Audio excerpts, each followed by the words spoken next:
Welcome to Fireteam Chat, IGN's Destiny show. Thank you so much for joining us. Joining me on the show today is Brian Malkowitz.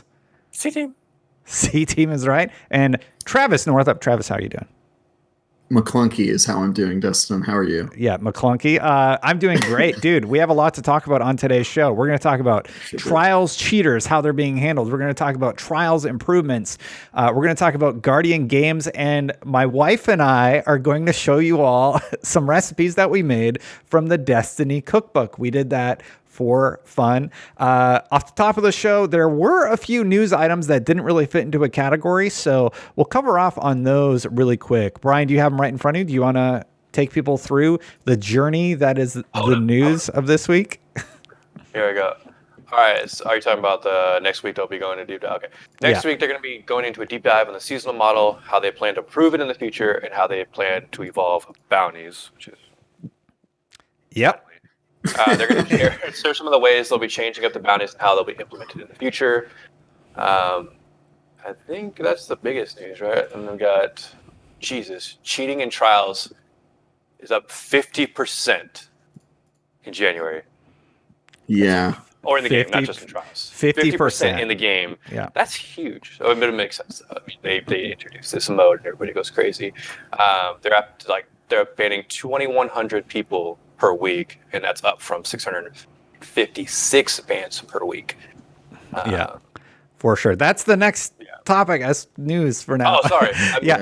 There is a ghost reward. There is also a ghost reward. You're getting a cool Siva ghost, just if you happen to be playing during Season of the Worthy. Is that in the budget? Yeah, that was it. That was in the TWAB. It has Guiding Light, Omni Telemetry, and a random destination perk on it. And Well, it doesn't have Speed Demon, so why? Who cares? Right. Brian, your mic is a little weird. I don't know why, but you got quieter as soon as we started recording. So I'm going to ask Travis a question. Louder, like this. Much louder. That's louder. Better. That's better. Okay. There you go. So I'm really glad that they're looking at bounties. And I think with the Guardian Games topic later, we'll be able to get into that a little bit more. But the main story of the week is all about the updates to Trials of Osiris. Travis, what did we learn this week about Trials and where it's at? All right. Well, first of all, we learned that people really like to cheat on PC, which is no surprise if you know people who play PC.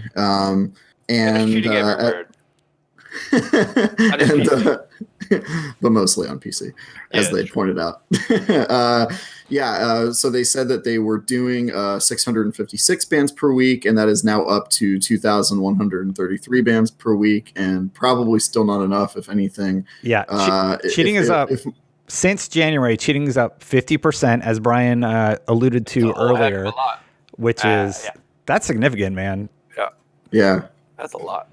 Which is crazy. Obviously, they're trying to track it all, and they are doing a bunch of new optimizations that they were pretty vague on for obvious reasons. They don't want to kind of show their hand too soon to people that are trying to cheat. It seems like they're continuing to try to crack that down, which is probably a good thing if you are anything like me and have played Trials on PC and had a thoroughly unenjoyable time due to people doing wall hacks and whatnot. Are you sure that's hacking or your skill? A little bit of column A, a little bit of column B. just for the record, though, so people aren't confused. They went into a lot of clarification about the fact that, yes, they are tracking all of the hacks. They have tracking tools for that. So they're specifically looking at like self-res, infinite ammo, and they are looking at all that, which is good to hear. I don't think anybody thought that they weren't. It's just so prevalent. It doesn't seem like anything's really happening in that respect, right? Yeah. I think it's also nice that they're like creating like exclusive error codes for people who are respawning too fast in a certain area. So it's like if a person gets a specific like error code and they get booted from the game, and they know it's because they were respawning too fast, and they're like getting banned immediately because of those errors, because nobody else can get those errors. Yeah, that's cool. I do think it's going to be really hard for them to catch up to cheaters. There's just so many of them, and they are working together as a community. And meanwhile, Bungie is now an indie studio. who, if their seasonal model is anything to go by, are having trouble keeping up with demand. And this is like another thing that they have to stay on top of, right? Yeah, definitely. So one of the things that they are doing to help with all this is they're adding more people to work on testing, banning people, just things involving Trials of Osiris and the problems with Trials of Osiris, which is great. And there were a few notes that I really, really appreciated. And here's one. I put it in all caps on the Run of Show. Fire teams of cheaters are no longer innocent. And I absolutely love this. I think that's how it should be. If you're involved with a cheater, or as soon as you're rolling with a cheater, get out of that fire team. Obviously, people are going to be like, oh, I didn't know, or whatever. You didn't? You know. Yeah. You didn't know he was self-resing? You didn't know he was using... I could see not knowing if somebody was using wall hacks if you hop in on an LFG, but if at any point you realize he's a cheater, just be like, all right, I'm good. Bye. That defense only works if Trials had matchmaking, but it doesn't. So, well, people know what you're getting into. So I think people are definitely going to LFG to get into each of the games. People are using LFGs. People are rolling with new friends, but I don't really have a lot of sympathy for you, especially if you knew you were rolling with a cheater. Let's say you get away with it one time, and they sort of like put a note next to your name, and then you roll with that same person again. Or, I feel like there's going to be a lot more ways for Bungie to track if you have been cheating or not with this system. In the world of law, we call that aiding and abetting. Just because you weren't the one doing the cheating doesn't mean you were an accomplice. Yeah. Mm-hmm. How do you feel about it, Travis? Do you like it or hate it? I like it. Cheating is probably the number one reason that I don't do Trials on PC. Also, I have way less experience there and tend to be worse. So that's another reason. But I have friends on PC like you guys that I'd like to play with more. And Trials can be really toxic. And so is the comp playlist. I don't know if you guys have gotten in there, but people really like to cheat in the comp playlist. Comp's fine. Yeah, it's all comp has a lot of cheaters in it too as well. But it's just like, considering that cheating in Destiny is up 50%, a lot of that cheating is bleeding over into other categories when Trials might not be up. So comp is always there. So those people who want to keep playing and keep cheating are going to do it. Yeah. In Destin, it's less so in freelance playlist. If you're playing with teams, there's lots of cheaters on PC. So. I think I'm going to get my hand cannon kills and hit Legend this season. Like that's probably the thing I'm going to work on in addition to Guardian games. So it seems like we're all on board that we really, really like this. So there was one solution proposed to sort of get rid of some of the players. They're considering a 100-hour gameplay requirement on all platforms. Of course, it would be your total game time. How would you feel if you needed 100 hours to play Trials? I think that's fine. I think it's something you should work towards. You should have to play the other modes. You should have to have your feet wet in the PvP playlist a little bit before you jump in there. Brian, what's your take on this solution? It's for me, it's less about getting your feet wet and playing other things and knowing how to play the game, and more so of like creating barriers for people who want to cheat, that if they get banned, they can just create another account and start playing Trials immediately again. Because, often we think it's like, oh, you know what? Even if they get banned, they can't just start playing Trials immediately because they got to go through the grind and get to a certain light level to get there. But it's kind of easy right now. And plus, if you have all these infinite ammos and self-resing cheats, then who cares about what your light level is if you go into Trials if you're cheating? So I'm all for making all sorts of barriers, preventing players from just creating a new account and being able to jump in right away. How would you feel about it, Travis? I don't personally know anybody who's played less than 100 hours and is trying to do Trials. I do think that there's probably edge cases that could get pretty annoying. Like if your identity is stolen or something, you lose access to your Xbox Live account, or something happens, then you have to start over and you're arbitrarily unable to play Trials unless you do 100 hours. That can kind of suck. And I'm sure there's people who don't have enough time to play Trials or just like to play Crucible.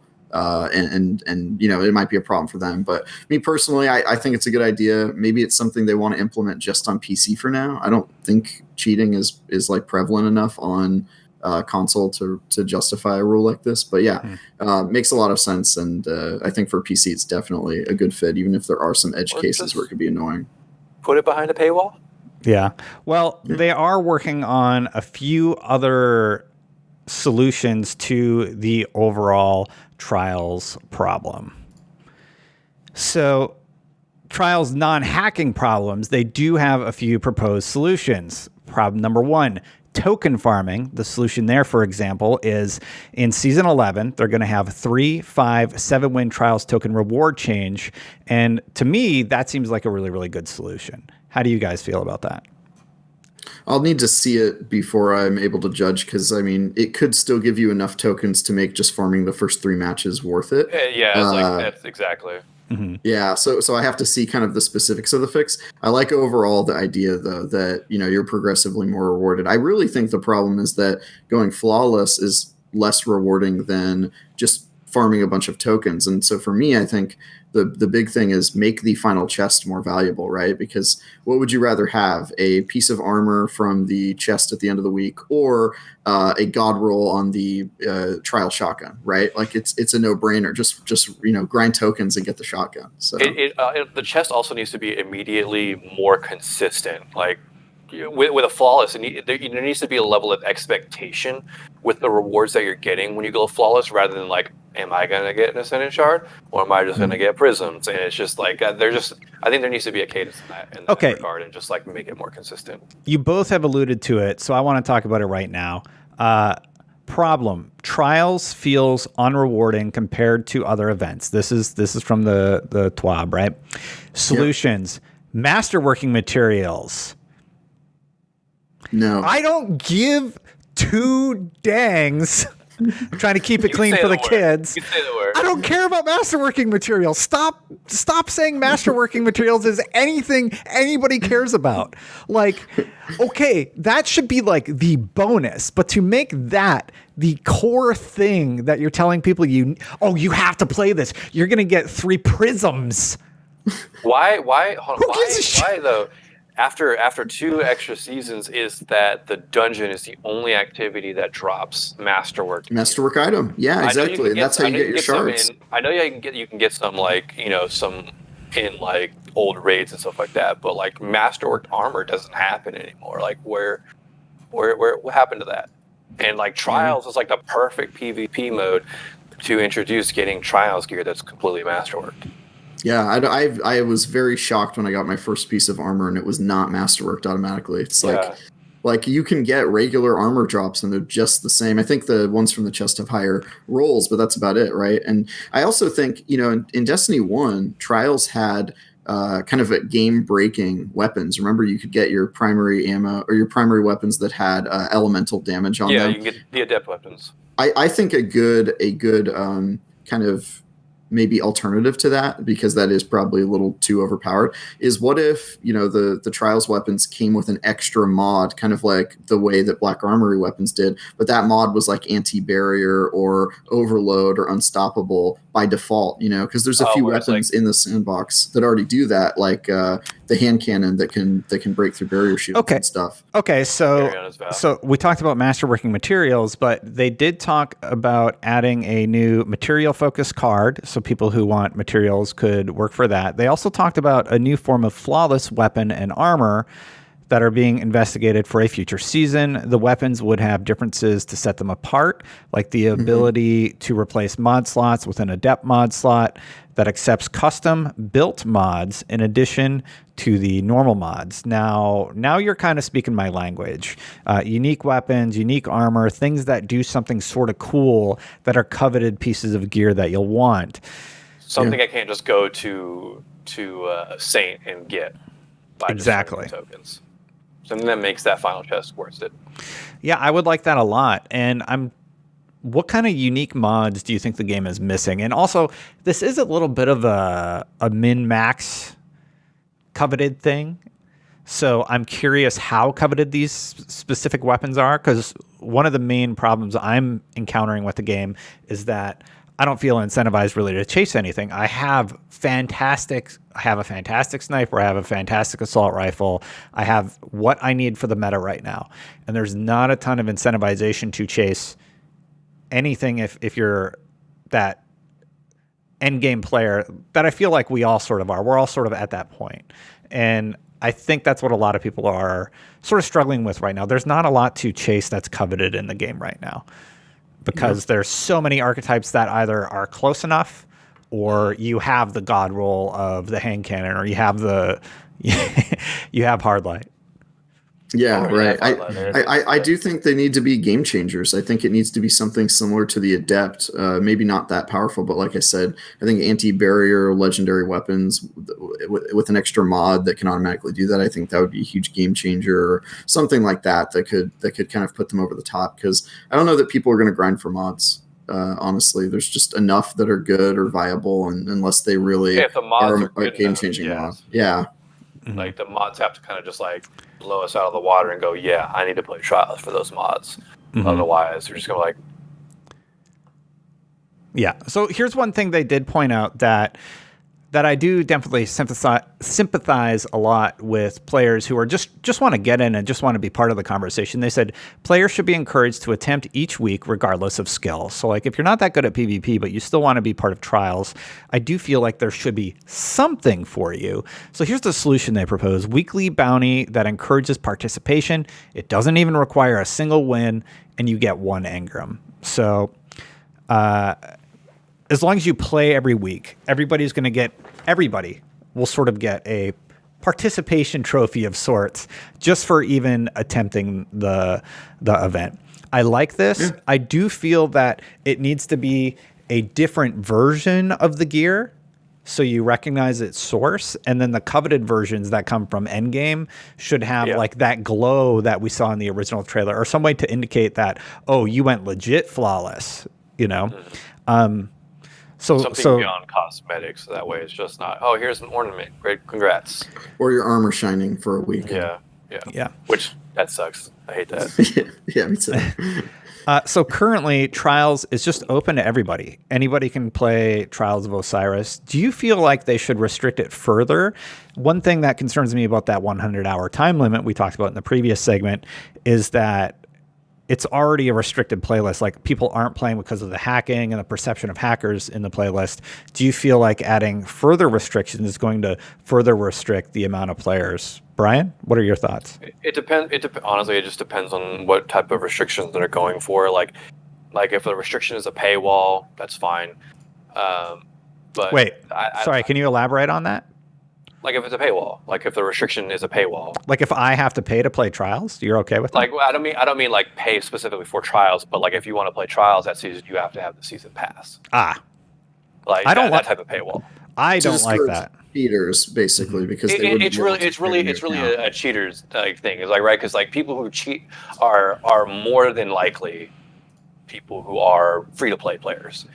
And if you put that behind if you put Trials behind a paywall, then you're not going to have a bunch of cheaters, because they're not going to get banned and make a new account and keep buying the season over and over and over again. But I don't know. I feel like Bungie maybe should have something endgame wise that entices free to play players to buy the season pass in order to get access to those things. Otherwise, you know, what's the point of the free to play game?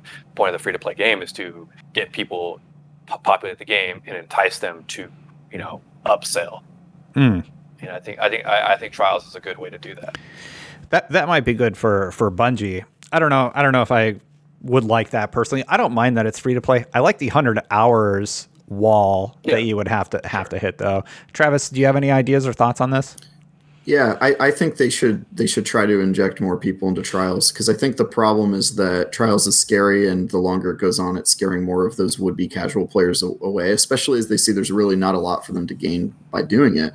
And I think that if they can infuse Trials and make it attractive to a more casual audience, that will make those first 3 matches a lot easier. You're not going to be playing against the sweatiest of the sweaty that are just like grinding tokens, right? So that's one thing it would fix. And also, you know, I'm a fan of Destiny being for everyone. Like, my housemate plays it, and he doesn't really play any other video games. And I think that if you can bring those people into these activities and make more people experience them, that's a good thing. So, I think they should go for it, find a way to make them feel like they're getting something valuable out of it, and then also, like Brian was saying, you know, make a way for the people who are the true flawless people to rock gear or an ornament or something that lets them know that they're even more valuable, more successful.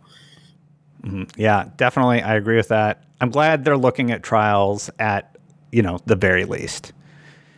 So Guardian Games is also going on right now. It's going to go from April 21st to May 11th. This week, it's all about Guardian Games. It was teased an event that will see who is the best class. Guardian Games, what do we have here? Guardian Games is a hot topic amongst the community. Before we get to our take on the event, we did have an exclusive trailer, though. We're going to run for a new segment that I just made up off the top of my head called Guardian Games, The Real Story. Welcome to the Guardian Games. These games are Zavala's way of bringing us all together to celebrate.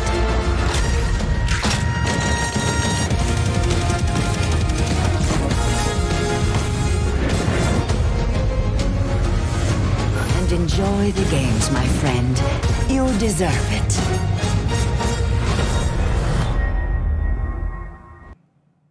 Okay, so I put that little goof together. That was pretty fun. But the TLDR. Where'd you get that footage of me working out?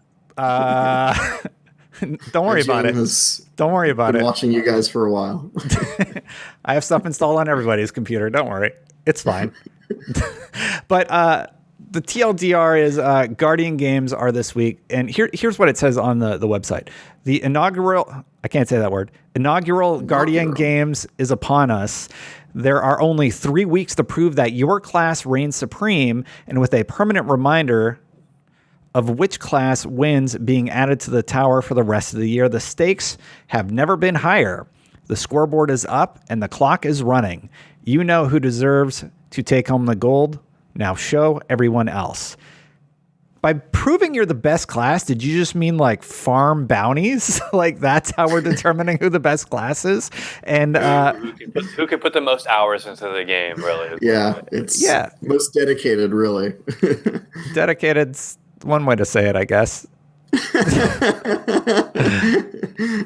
Yeah, man, I don't know. It's definitely not what I expected. I thought maybe there'd be sparrow racing, maybe there would be... That's what I thought too. Like that whole like Olympic vibe to it made it seem like there was going to be some sort of mode coming. But when they dropped that trailer, the quote unquote reveal trailer of Guardian Games, they did almost all they could to not explain exactly what we're actually doing in Guardian Games. And then when it dropped, we were kind of like, that's what we should have expected to be doing. Yep.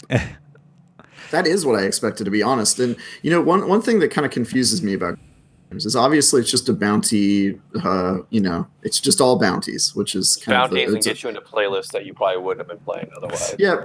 Yeah, it's a bounty fest.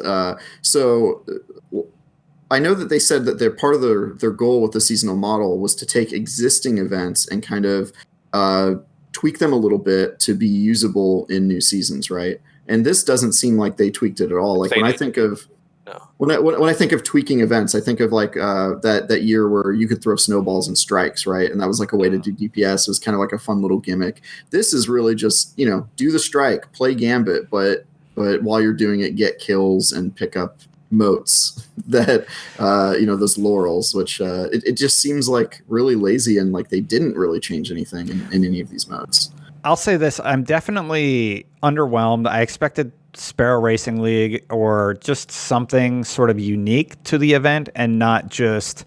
They did decorate the tower. The tower looks very pretty. It does give you something to do. It gives you something to chase and work on within the world of Destiny. It's free for everybody, so everybody can partake in it. It's just... I don't know, man. It's just underwhelming. And I think that's like as hard as I can be on it because I actually don't hate it. It just sort of is. And I think there's just a feeling of apathy about the event. Did we want more? Yes. Did we get something where it gives us something to do in Destiny? Yes. But do we love it? No. Not really. And yeah. And then it kind of locks this cool, Cabal LMG, the heir apparent. Behind doing a bunch of the triumphs for Guardian games, which to me that specific exotic should have been tied behind a quest or maybe whatever final mission or something behind this whole thing with the Almighty coming in to trying to drop on our planet or something like that. That would have been a cool reward from that or something. Something more relevant to that weapon's design. Because it's very heavily Cabal themed. And then you can kind of just tie it behind a... This is the worst part for me. Because I don't know how much I would play if it weren't for the exotic. But the exotic, you have to do 7 of these triumphs, and they are monster triumphs. Like, they require dozens of hours of playing at a minimum. So, yeah, I'm not looking forward to it. Yeah, my experience with the Guardian games was, I'm like, oh, cool, they decorated the tower. It's neat. You can go sort of talk to people. They promote it when you sign in for the first time. And then it's just bounties. And that was it. So I look into the bounties. And one positive thing about how they structured the bounty system. Now, I don't love bounties. I don't love that. That's the main crux of everything. Here's what I do like, though. It encouraged me to play my hunter in several different ways in order to reap the rewards. And anytime, I think we're all sort of tired of the go do this X times feeling that the grind of Destiny, because I don't feel like they've really innovated in that respect too much. And I would really, really love it if they sort of elaborated upon the usage of the subclasses in a different way. Because right now it's just like, go get 10 tether kills, go get X amount of this subclass kills. With Dawnbreak, get 10 kills from long distance. Mm-hmm. Right. So in some ways, I do like that they're encouraging us to use our classes differently, right? Like I'm rocking a hunter, and I think we're each rocking our classes. Very temporary use, though. It's very temporary, and it doesn't like. The reason that we're using the subclasses that we use isn't because they're the best option available to us. So maybe it's more of a balancing challenge on Bungie's part. I don't really have an answer here specifically, but I mean, that's it, right? They have to find, it's up to them to find reasons for us to want to use a top or bottom tree, depending on which class has the objectively better one. And that's meta. It's, if Bungie wants us to break it up and use those different trees, they have to give us a reason to do so. And the thing that upsets me is that the way that they've found to do that is just by creating a bounty that says, use this subclass. Like, like we were just saying, that's a very temporary solution for me using that. Because if I'm like, all right, I use a Tumen of Grace to get this, I'm like, all right, well, now I'm going to go back to the other one when I'm doing this activity. If anything, it reminds me how bad that subclass was and why I don't use it. Like using the sunspots tree on the Sunbreaker made me be like, oh yeah, sunspots are terrible. Like I'm not going to use the subclass anymore. So real quick, Brian, what's your overall impression of the event? Do you like it or not? Why or why not? And how do you think they can make it better? The do I like it or not is kind of a weird thing to say, because it just feels like Guardian games might almost just be kind of like faction rallies in a sort of sense, where maybe perhaps it's just something that should always be in the back that we're doing, because like I can't say that I like or dislike the event, because it's just something that you're just having us do things that we've done in the past a bunch of times before. So it doesn't really feel like an event. It just says like, hey, here's the tower with some reskinned Revelry artwork.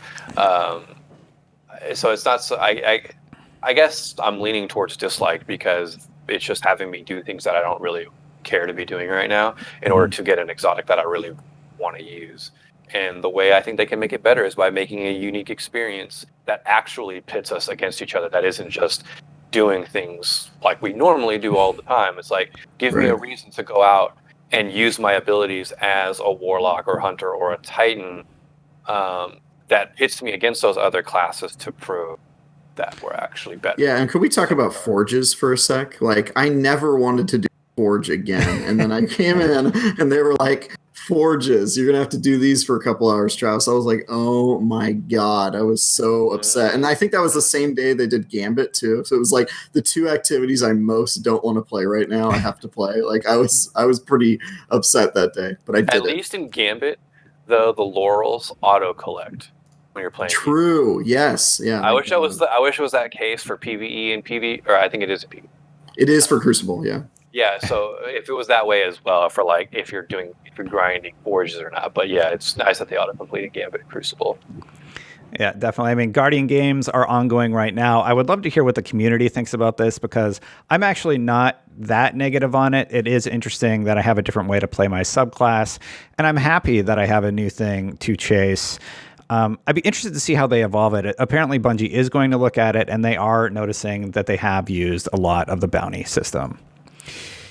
So next up, we're actually going to talk about Grandmaster Nightfalls. I didn't get a chance to personally try this yet, but my two co-hosts, Brian and Travis, did. All right, so Brian, you were telling us a story before we got started about Grandmaster Nightfalls and your experience with them. How far did you get? What was it like? Just what is it like? Is it that much more difficult? What kind of things should players be considering before they even get in? What do I need to know before I try it? Make sure that your builds are correct because you're definitely like Bungie was right when they said that like your fire team could get mad at you if you have like the wrong build. So if you're using the wrong mods and you're not using like specific exotics, things like that work well with your subclass that everybody wants you to be using. But I mean like with this game, Grandmaster, it just feels like a sit back and pepper enemies, type deal. Because if you run out into the open and you get hit by fire from a cabal unstoppable, you're dead immediately. Like if you have low resilience, Scions will one shot you no matter what you're doing. Like I was in a well. This might have been my fault. I had 20 resilience in a well with 20 resilience, and a Scion sniped me. Dead immediately. Like this is just a red bar Scion too, so it's like that's rough. So I mean, you got to pay attention to all those fronts. So what I mean by staying back and peppering enemies is like using corners as your advantage, and then like just picking off enemies as they're peeking around the corners trying to get you and such like that too. So did you have fun, or did you feel more like it was just a time-based thing where you just have to pick your time to attack, so to speak? Yeah, it's that. Fun is a weird thing to say because I always have fun playing Destiny, right? The gunplay is always there. It's all that. The problem I have with it is we're playing strikes that we've done 1,000 times before, right? So it's got this issue of the feeling of regression. I've played this strike 1,000 times and I've nuked everything in that strike 1,000,000 times and killed the boss incredibly quick. So I think it causes a problem personally where I don't feel good playing it because I know what to expect when going through that strike, what enemies are doing, what type of enemies are spawning. So when I go to this corner and the enemies just rush me and kill me immediately, I feel kind of regressed in a certain way, and I don't think that really feels that great. And so I think personally, like if they introduced at least a new strike or something with Grandmaster Nightfalls, that probably would have been a better solution to that, to actually make me feel like it was a more enjoyable piece of content. Okay. Yeah.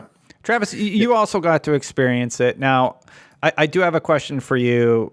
I want to hear your take on Grandmaster Nightfalls, of course, but I'm also curious, are you incentivized at all by the emblem or the triumph for this? And I apologize to our audience for not knowing this as the host, but do we know if that's a limited time thing or if that is going to remain persistent throughout the game? Which one? Do you mean the title? Yeah, the title. The title. Like, am I timed on that? Or is it going? You are timed on that, but Conqueror will be available after this season, but with another set of strikes. Yep. Oh. You just have to complete all 6 in one season. I imagine that like if you complete 5 of them, you don't complete the 6th one, and then the season changes over, you lose the progress of the 5 that you completed, and you kind of just got to start over. I am sort of curious how that's going to work because I saw that and I'm like, oh, that one actually looks really cool, and I do feel like it's obtainable. Maybe I'm way off base on that. Travis, as long as you do each one each week, then yeah. So I do think it is something to chase. I'm tentatively interested in pursuing that title just because I think it is kind of badass. But the reason I don't want to do it this season is because the Exodus Black is one of the strikes, and I hate that strike, and I do not want to play it with extreme difficulty where if I get tapped once I die. To Brian's point, the worst part about Grandmaster Nightfall is that it feels like a chore that you don't like doing because we've all done these strikes so many times, except for they add an arbitrary level of difficulty. It'd be like if somebody told you to go do the dishes, but you had to do it while like balancing on like a ball, right? Like it's already already something you don't like to do, and now they just made it hard for you for no reason. Like, it's just not a fun experience. And so, yeah, like to Brian's point, it took us 45 minutes to get to the boss. We were just, one tapping, just like playing very safe. I didn't die the entire time. Then we get to the boss. After 45 minutes, they take away all your revives. So we lost all of our revives. My 2 teammates died, and I was just left standing there like, all right, well, there's no way I'm going to be able to solo this no matter how long I stay there. So, we didn't complete it. We're going to try again tonight. But, yeah, if Exodus Black were on the list, I would probably be like, for sure, I'm going to try to do it just to kind of like flex, and be like, hey, I want to show I got it. But that strikes I do not. That strike specifically, it seriously deters me from wanting to do it. Yeah, I hate that strike. I hate that strike even when it's easy. The fact that it's going to be super hard, it's my god, I'm not. And that's what I didn't even realize too, is that like this contest mode is on indefinitely. I wouldn't. So, I don't know when they're going to lift that, or if they are during the season. So like if the last week they're going to lift it, so that way our if we're higher than 1025, it'll count. But one positive thing to come out of all this that I actually do like is that they added +1s to all the activities. So now the activities reward Pinnacle as opposed to Pinnacle. That's like the right strike. terminology, right? Yeah, strike. Yep. You mean like for the strike rewards, the Crucible and the Gambit? Yeah, so now you're going to get plus. It's slowly going to bump you up, and I'm actually okay with that. Those are +2s now, aren't they? I thought they were +2s. I think they're just they're +1s. +1, 2, 2s. They can be 1 or 2. Oh, okay. All right, got it. I think that is good because prior to that, the only way we really had to level was go do the raid, right? And Nightfalls, I guess. Raid, Nightfalls. And that's it. Raid, Nightfall. I'm sure I'm forgetting something. The Maybe Nightmare. And Nightmare, yeah. And the dungeon. For a while. And the dungeon. Okay, all right. So there were a And it few still different wasn't that many, sources if we it start felt thinking worse about back it. then because it was only +1 plus those few sources. Mm-hmm. So those were dark days. Yeah, I think them loosening up the purse strings a little bit in terms of power progression, I think that's totally fine. So you guys are saying the first Grandmaster Nightfall is Exodus or whatever? No. Yeah. This week it's the one where you fight the Inside Terminus. and it's actually Inside Terminus. It's not that bad. Next week is supposedly going to be Exodus Black, and that's if I get through that one, I'll probably complete the title. But if I play that and I really don't want to do it. Do you guys have a favorite strike? I do. Brian? Did my camera freeze? Yeah, I think my camera froze. It's a fantastic face. You're making a hilarious. That is funny. Brian, You you look can, like you're very suspicious of me. Brian, I cut away. You can go ahead and fix it. So I don't know what it is because my audio's coming through the camera too, so I have no idea. just turn it on. It probably overheated. Just turn it off. No, and the camera's on really quick. on. It's fine.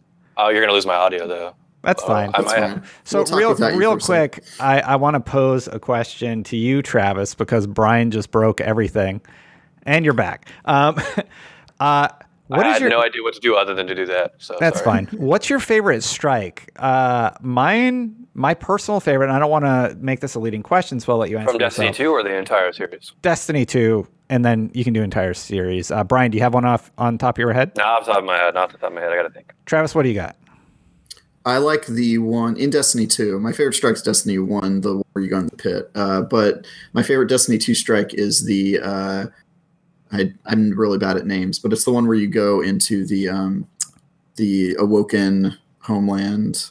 I forget The Awoken The really long one. The really long Dreaming one. City. Yeah. The really long one. Yeah. I like that one because it's got an I think interesting it's called like Corrupted, story. right? Corrupted. That's right. I think Yeah. it's called Corrupted. I forget, but yeah. What's I yours, really Brian? like that one. I have no idea, man. See, now I have to look at all these strikes. You put me on the All spot. right. I thought you would just know one a little bit quicker. My favorite strike is Inverted Spire, and here's why I like That is it. a very good strike. I like that strike a lot because I know the beats of the strike. I feel like it just hits all the right tones. It's also like one of the oldest ones. It's been around since the beginning. Beta. Yeah, since the beta. So we've been able to run it since then. But I love that if you time it just right, you can melt that boss. And I love strikes where if you have the power, you can melt bosses. I don't see a problem with that. And yeah, I like that. Brian, did you come up with one? All right. Yes. All right. Warden of Nothing. Warden of Nothing. Really? Oh, Yeah. that is a good strike. Prison of Elders. Because of why? I like that. The Prison of Elders strikes. Warden of Nothing. You get Varrix's warden talking in Varrix's voice. and Varrix, yeah. You go through, and then like the end of the strike, you land in the arena. And you get that old music. and it just does Lot cool. It's a cool nostalgia trip on that one. I really like the strike. And then you can just totally melt the boss. And if you don't want to, then you can fight one big Cabal and a big Vex, and then the big fallen ball. Lot of throwbacks to the Destiny 1 that I definitely appreciated. I'd love to hear what our audience thinks too. So let us know in the comments below. What is your favorite strike? If you say Exodus Black, you're a monster. Also. So that's regarding the previous topic that Travis interrupted us for. But sorry. All right. So final topic, real quick. Last week we had the pleasure to welcome Lance Riddick as a guest on the show. During that episode, we had him read some description associated with recipes from the official Destiny cookbook. This week, I'm actually inviting everybody who's watching the show and listening to stick around for our final segment. It was shot at my house, in my apartment, obviously. A few days ago, my wife and I made 3 recipes from the official Destiny cookbook, including the spicy ramen, Reveler's Tonic, and coleslaw recipes. And we tried them live on camera. That's our final segment for this week, so stay tuned to see how those recipes turned out. Thank you, Travis. Thank you, Brian, for joining me. I guess past Destin is going to take it away for the rest of the show, but my wife gets the honor of doing Guardians out with me. So stay tuned for that, and we'll see you next week. Bye, everybody. Hi, everyone. Welcome to our kitchen. This is my wife playing. Hi, hon. Hi. What are we making today? Ramen. That's right. Not just any ramen, Cade's spicy ramen from the Destiny cookbook. Let's get into it. The chicken part of the recipe calls for 3 tablespoons of spices. It has a very specific one, but you can just make it your own at home like I did here. The salt's in with my spices. 2 teaspoons of canola oil, and boneless skin-on chicken thighs. We didn't have that, so we went with chicken breasts. All right, because we're using chicken breasts, we're going to cut them in thin strips like you normally would after they're cooked. But as you can see, it makes more than enough chicken for what we need. Okay, so the next part of the recipe, you're going to need a big pot. You're going to put your broth into it, and you're going to put in your mushrooms. You're going to bring that to a simmer for 10 minutes, take the mushrooms out, and then set the broth aside. All right, so we're going to do our broth next. The recipe called for a broth and red miso separate. This broth already has red miso in it. It is a spicy chicken bone broth. We're cheating a little bit, but it'll be just as good. Okay, so we have our dashi stock. It's actually red miso stock, and you want to put your mushrooms in there. So we're going to put all of our mushrooms in, and then we're going to bring that to a simmer for about 10 minutes. And then we're going to take the mushrooms out, and then we're going to add it all back together. Okay, we got our noodles, we got our kimchi, we got our leeks, we got our garlic. We have gochujang, Korean chili sauce, and we have soy sauce. This is what we're going to get ready in the other pan. Well, the noodles are probably the last thing we'll do, but all of this is going to get cooked while the mushrooms go.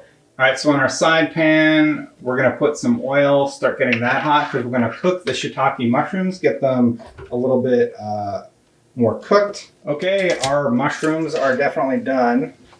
It started simmering a little bit faster than we expected.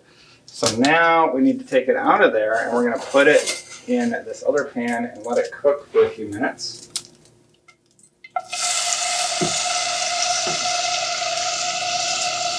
The recipe says to get the mushrooms crispy.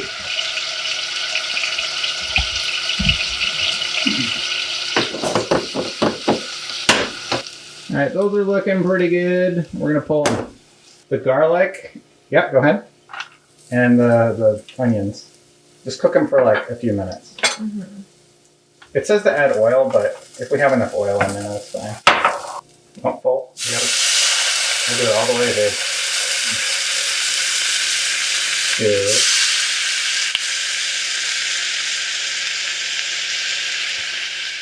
And then it says 1 of the spicy stuff. That's good. Put it in. Okay, let's just show the camera what that looks like. It's caramelizing the spicy sauce, basically. As you can see. So for the juice, 1. Well, we're doing our best with the juice. Yeah. Okay, so this is ready. We're gonna turn the heat way down on that, and we're just gonna take what we've been making on the right pan, and you're gonna go ahead and put it in the other one. Put this one in there? Just put it all together. Yep. So that is our broth for the food, and you're just gonna let that simmer.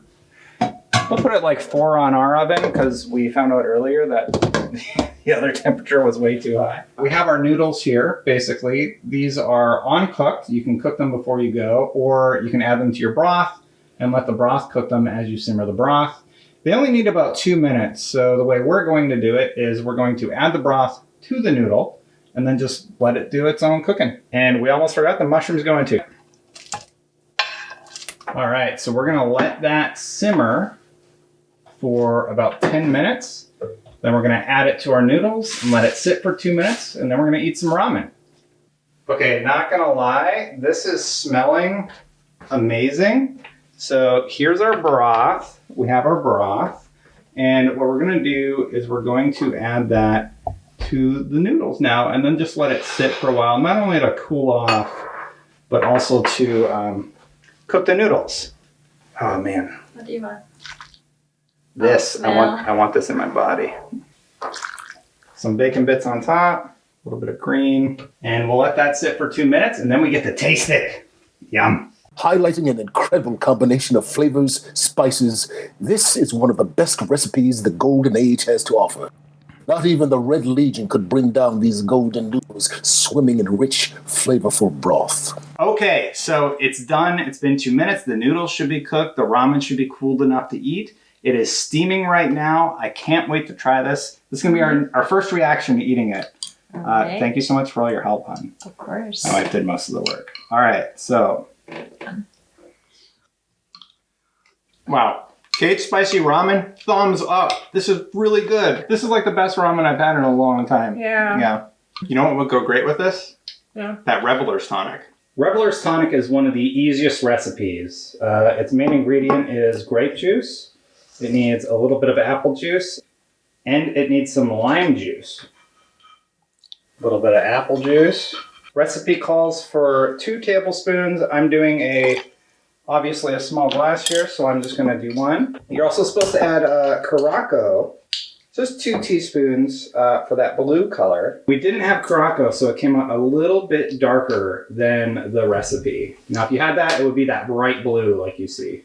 So this is Reveler's Tonic. We didn't have the Curaçao, so it's a little darker, but let's see how it tastes. Sure. Mmm. Very wow. good. Very grape juicy. Oh, man. Mm-hmm. It's almost like sour. Mm-hmm. I think the Curaçao would make it even more sour and accentuate that. Yeah. I like it a lot. All right, the coleslaw, you're going to need mayonnaise, grape poupon, Dijon mustard, celery salt, salt and pepper, apple cider vinegar, a lemon, a red onion, some carrots, and then red and green cabbage. Oh yeah, and I forgot the sugar. Okay, so now we need to add the mayonnaise. This is going to be gross. It says 3/4 cup of mayonnaise. Ugh. Mayo's so gross. Mayo fans out there, you're going to love this recipe. So there's the disgusting mayo. 2 tablespoons of Dijon mustard. 1 tablespoon of lemon juice. 2 tablespoons of apple cider vinegar. Just a little bit of salt. And you just kind of mix it up. You want 2 tablespoons of sugar. So to prep the vegetables, you want to julienne the carrots. So cut the cabbage like this, and do that for both the green and the purple cabbage. Then you add all your veggies, about of each of the cabbages. That's like 1.5 cups. Just guess. Doesn't matter, it's a salad. And then you toss it. Or you know what? Just grab me the lid for this. So then you need to toss the salad. I'm going to cheat. I'm going to put a lid on it and just shake the hell out of it.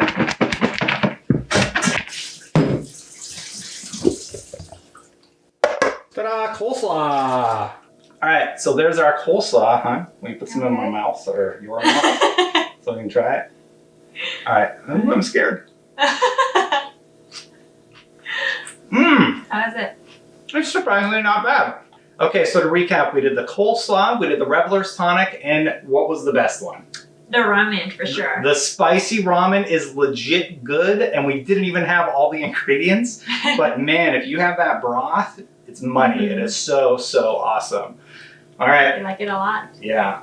Will we make it again? Yeah, definitely. Awesome. Thank you so much for your help, hon. Of course. All right. I love you. I love you too. All right. That's it for this time, everybody. Until next time, Guardians out.